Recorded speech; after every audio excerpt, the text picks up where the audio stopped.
റിവൽയുടെ മീഡിയയിലേക്ക് എല്ലാവരെയും സ്വാഗതം ചെയ്യുന്ന ഈ ദിവസങ്ങളെല്ലാം നാം വിശ്വാസത്തെക്കുറിച്ച് അല്പം മനസ്സിലാക്കിക്കൊണ്ടിരിക്കും. തീർച്ചയായിട്ടും എനിക്കറിയാം, ഇത് കേൾക്കുമ്പോൾ ഈ കേൾവി നിങ്ങളിൽ വലിയ ജീവനായി വ്യാപരിക്കും.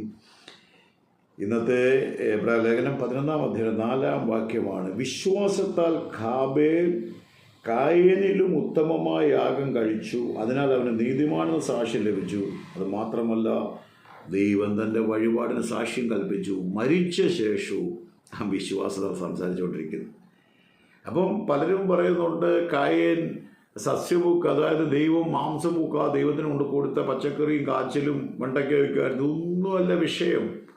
ഹാബേലിൻ്റെ ഹൃദയം നല്ലതായിരുന്നു, കായൻ്റെ ഹൃദയം നല്ലതല്ല. അപ്പം ദൈവത്തിൻ്റെ അടുക്കൽ ഏത് ആരാധനയും ഏത് കാര്യം കൊണ്ടും സ്തുതി കൊണ്ടും അന്യഭാഷ കൊണ്ടൊക്കെ വരുമ്പോൾ ദൈവം നമ്മുടെ ഹൃദയങ്ങളെ നോക്കുന്നത്. ഉൾപ്പൂവുകളെയും നിലവുകളെ അറിയുന്നവനെന്നാണ് ദൈവം എന്ന് പറയുന്നത്. അപ്പം ആ ദൈവത്തിന് അറിയാൻ നീ വിശ്വാസത്തോടാണ്. പള്ളിയിൽ പോകുന്ന പോലും പ്രാർത്ഥിക്കുന്ന പോലും പ്രേരണയാലാണോ, അല്ല മറ്റുള്ളവരുടെ നിർബന്ധത്താലാണോ? ഹൃദയത്തിൻ്റെ അകത്തുനിന്ന് വരുന്നതാണ് ദൈവം നോക്കുന്നത്. ഒരു സ്തോത്രം പറഞ്ഞാലും വിശ്വാസത്താൽ എൻ്റെ കർത്താവ് ജീവിക്കുന്നു, ഞാൻ ശ്വസിക്കുന്ന ശ്വാസം എൻ്റെ ദൈവത്തിൻ്റെയാണ്, എനിക്ക് സ്വയമേ ഒന്നും ചെയ്യാൻ കഴിയത്തില്ല, എൻ്റെ കർത്താവില്ലേ ഞാൻ ഒന്നുമില്ല എന്നൊരാൾ വിശ്വസിക്കുമ്പോൾ ആ വ്യക്തിയുടെ ഉള്ളിൽ നിന്ന് അറിയാതെ വരുന്നതാണ് സ്തോത്രയാഗങ്ങൾ. ഇവിടെ എഴുതിയിരിക്കുന്ന നിങ്ങൾ ശ്രദ്ധിച്ചേ, കായേനിനും ഉത്തമമായ യാഗം കഴിച്ചു. പഴയ നിയമത്തിൽ പറയുമ്പോൾ അവൻ എന്തോ അവൻ്റെ വിശ്വാസത്തിൻ്റെ ഒരു പ്രവൃത്തി, താൻ അവിടെ ആ മൃഗങ്ങളിൽ നിന്ന് താൻ തൻ്റെ കടിഞ്ഞൂലിനെ എടുത്ത് താൻ അതിൻ്റെ എന്തോ ഫാറ്റ്, അത് ഏറ്റവും ഫാറ്റായ ഭാഗമാണ് ദൈവത്തിൻ്റെ മുമ്പിലേക്ക് കൊണ്ടുവരുന്നത്. തൻ്റെ വിശ്വാസമാണ്.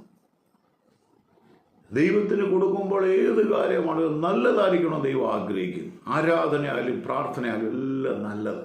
മലാഖിയിൽ പറയുന്നുണ്ട്, നിന്റെ ന്യായാധിപതിക്ക് നീ മുടന്തുള്ളതും ഊനമുള്ളതും കൊടുക്കൂ. എന്ത് ചെയ്താലും ഹൃദയത്തിനകത്തും.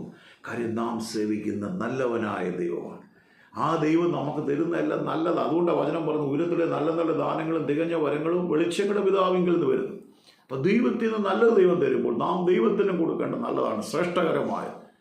അതൊന്നും ബാധ്യതകളില്ലാതെ തിരിച്ചേരുന്ന ദൈവത്തെയാണ് നാം സേവിക്കുന്നത്. ഇവിടെ എഴുതിയിരിക്കുന്നത്, ഉത്തമമായ യാഗം നീതിമാനെന്ന സാക്ഷ്യം ലഭിച്ചു.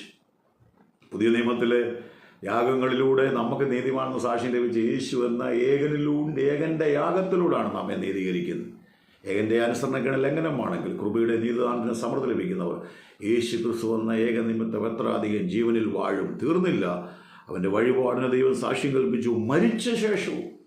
അപ്പം വിശ്വാസമുള്ളവരും മരിച്ചാലും അവർ ആത്മാവ് സംസാരിച്ചുകൊണ്ടിരിക്കും.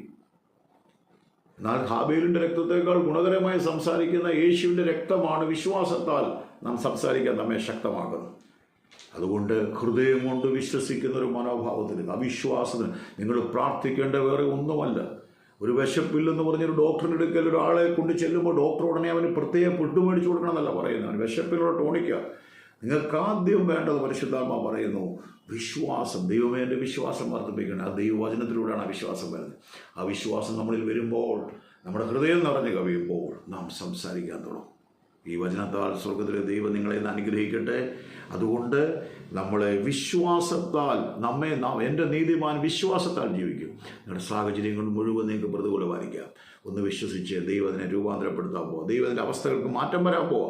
അത് നിങ്ങൾ വിശ്വാസത്തോടൊന്ന് വിളിച്ചു പറഞ്ഞേ, നിങ്ങളുടെ നഗ്ന നേത്രത്തിന് അസ്ഥിത്താഴ് വരെ ഞരമ്പ് വെച്ച് മാംസം പിടിച്ച് തൊക്കുപോതിന് പോലെ വലിയ പ്രവൃത്തികൾ നിങ്ങൾ കാണാൻ കഴിയും. ദൈവം അനുഗ്രഹിക്കട്ടെ. ആദ്യമായിട്ടാണെങ്കിൽ ഷെയർ ചെയ്യാനും സബ്സ്ക്രൈബ് ചെയ്യാനും മറക്കല്ലേ. ദൈവം അനുഗ്രഹിക്കട്ടെ.